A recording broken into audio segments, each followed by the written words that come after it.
दोस्तों दुनिया के इस नक्शे पर एक शहर ऐसा है जो सिर्फ पत्थरों का शहर नहीं बल्कि ईमान, खून, आंसुओं और कुर्बानियों से लिखी हुई एक जिंदा तारीख है। ये शहर कोई आम शहर नहीं, ये फिलिस्तीन की जमीन पर बसा हुआ वो मुकद्दस शहर है जिसे हम यरूशलेम के नाम से जानते हैं, जो 3 मजहबों के लिए मुकद्दस है और वो सदियों से जंग का मरकज भी रहा है। लेकिन दोस्तों आज की कहानी सिर्फ एक शहर की नहीं बल्कि ये कहानी है एक ऐसे शख्स की जिसने तलवार से ज्यादा इंसाफ से फतेह किया, जिसे दुनिया वाले हजरत सुल्तान सलाहुद्दीन अय्यूबी के नाम से जानते हैं। दोस्तों 1099 ईस्वी का वो दौर था, यूरोप से आए क्रूसेडर्स यानी सलेबियों ने यरूशलेम पर धावा बोल दिया। शहर के दरवाजे टूट गए और दोस्तों अंदर जो हुआ वो इंसानी तारीख के सबसे खौफनाक मंजरों में से एक था। मस्जिदों में नमाज पढ़ते लोग कत्ल कर दिए गए, औरतें बच्चों के साथ मार दिए गए, गलियों में इतना खून बहा कि घोड़े फिसलने लगे। 3 दिन तक कत्लेआम चलता रहा और फिर यरूशलेम मुसलमानों के हाथ से निकल गया। दोस्तों 90 सालों तक इस मुकद्दस शहर पर गैरों का कब्जा रहा। इस दौरान मुसलमान बेघर हुए, कब्रों को उन्होंने बेहुरमती की और अजान की आवाजें दबा दी गई। दोस्तों ऐसा लग रहा था जैसे यरूशलेम दोबारा कभी आजाद नहीं हो पाएगा।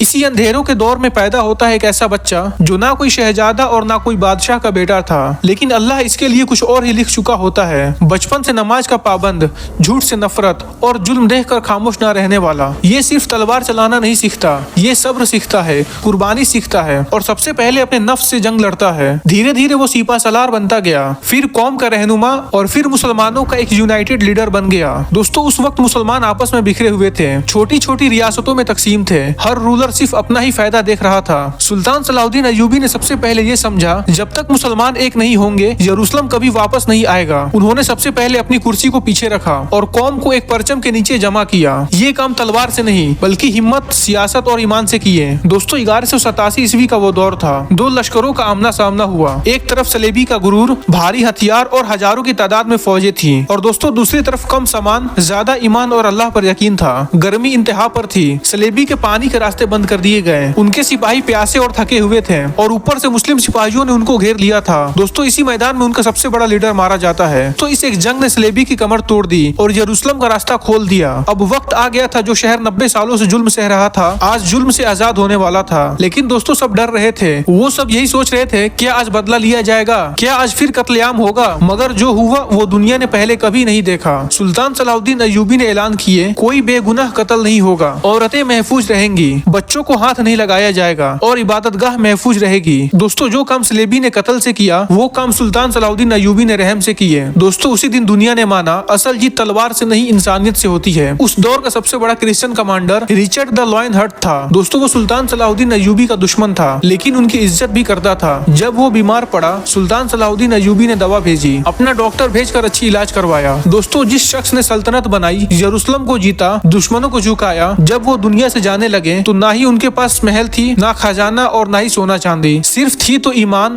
अच्छी शोहरत और यरूशलेम की आजादी। लेकिन दोस्तों सुल्तान सलाहुद्दीन अय्यूबी ने हमें ये बताया कि जीत सिर्फ दुश्मनों को मारने में नहीं बल्कि अपने गुस्से को जीतने में होती है।